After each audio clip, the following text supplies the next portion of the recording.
Jelajahi cara baru mendapatkan informasi. Download Metro TV Extend sekarang. Baik pemirsa, jadi kita sedang masuk ke musim kemarau ya. Dan seperti biasa kita tahu musim kemarau ya artinya ini musim kering. Hujan akan jarang terjadi. Kalau Pemda daerah Anda tidak sigap, biasanya kita akan melihat orang-orang mulai kesulitan cari air, sungai mengering, atau gangguan ke pertanian dan perkebunan. Tapi spesial untuk tahun ini, kita akan kedapatan satu lagi masalah pemirsa. Ini yang kami akan coba tampilkan dalam informasi pertama di Metropedia kali ini. Tapi seperti biasa, akan ada yang membantu saya untuk berjalan memberikan informasi kepada Anda. Nah, ini sudah datang. Saya duduk dulu ya pemirsa ya. Oke. Nah pemirsa, karena BMKG, Badan Meteorologi, Klimatologi, dan Geofisika memperingatkan kemarau tahun ini akan mengering, akan semakin mengering karena imbas dari El Nino. Nah, di kanan saya ini pemirsa informasinya adalah berkolaborasilah mereka ini, si BMKG, karena menurut BMKG, El Nino akan menimbulkan kekeringan ekstrim, kemarau panjang. Mereka ini bergabung menciptakan kekeringan ekstrim dan mengakibatkan musim kemarau lebih panjang dari biasanya. BMKG sudah mendeteksi kemungkinan ini. Jadi sehingga saya akan mengajak Anda ke kiri saya bahwa sejumlah wilayah di Indonesia ini bahkan akan diprediksi mengalami hari tanpa hujan dalam waktu yang panjang. Jadi diperkirakan El Nino ini akan mencapai puncaknya di bulan Agustus sampai September. Berarti karena kerjasama El Nino ini dengan musim kemarau yang sangat baik, kita di Indonesia kemungkinan tidak ada hujan sampai Oktober. Nah, kami akan coba tampilkan daerah-daerah mana saja yang menurut BMKG ini mengalami dampak El Nino. Kita tampilkan.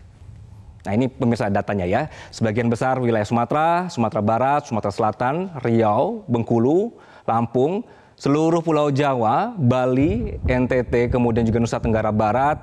Kalau kita pindah lagi ke Kalimantan ada Kalbar, Kalimantan Selatan juga, kemudian Kalimantan Utara, Sulawesi Selatan, kalau untuk Pulau Sulawesinya, dan ada Sultra.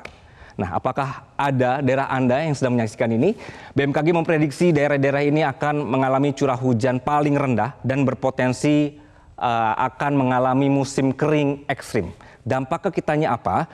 Ini yang akan saya ajak Anda bergeser ke informasi selanjutnya. Nah, jadi menurut Badan Pangan dan Pertanian PBB, pemirsa, akibat dari efek besar El Nino, oke, pesawatnya besar sekali ya. Ada efek dari El Nino ini yang pernah terjadi sebelumnya. Kekeringan ekstrim ini berdampak gagal panen di Asia. Kemudian juga Kanada yang mempengaruhi sekitar 60 juta orang.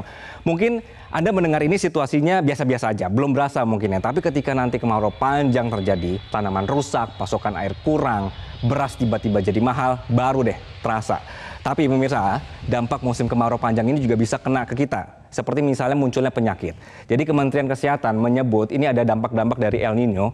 Di musim kemarau ini siang hari terasa panas dan malam terasa sangat dingin. Munculnya penyakit seperti flu, demam berdarah, kemudian diare, dan juga ada infeksi pada saluran nafas atas ako. Jadi kalau Anda berpikir tugas pemerintah untuk melindungi, di Andanya juga harus jaga diri. Sudahlah olahraga nggak teratur, stres kerjaan, bergadang nonton drakor sampai tidurnya kacau, makannya juga kalau ingat aja atau moodnya aja, ditambah El Nino, lengkap semua gejala penyakit ini muncul. Jadi ayo kita jaga diri. Oke, kita akan bergeser nih pemirsa. Menariknya dampak dari perubahan iklim ini justru menggeser dunia yang dulu takut dari dampak perang, sekarang jadi takut perubahan iklim.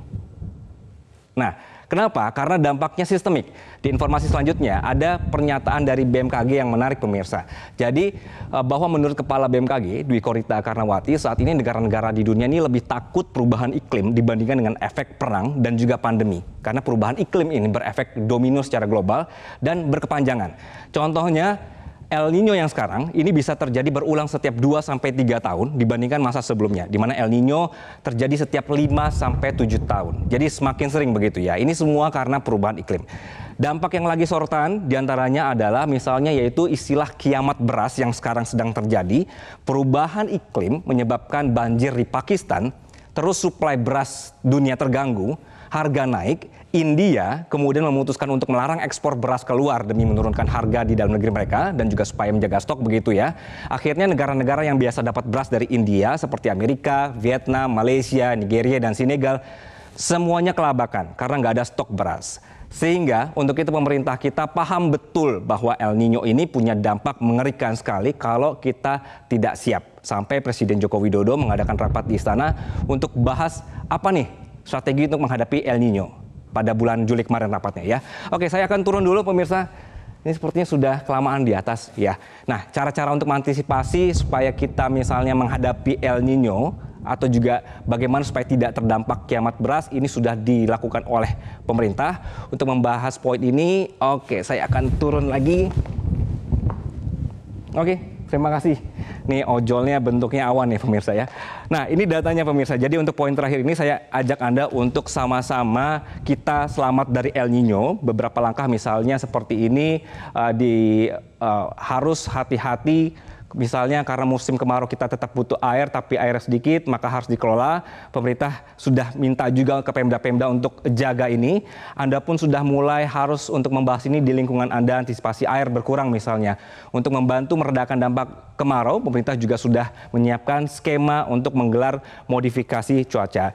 Jadi, Metropedia kali ini bukan untuk menakut-nakuti suasana ini, pemirsa, tapi ini adalah fakta bahwa kita jangan sampai gagap bencana. Kita hidup di negara yang rentan bencana, jadi sudah tugas kita untuk waspada dan juga bersiap. Sekian untuk Metropedia kali ini.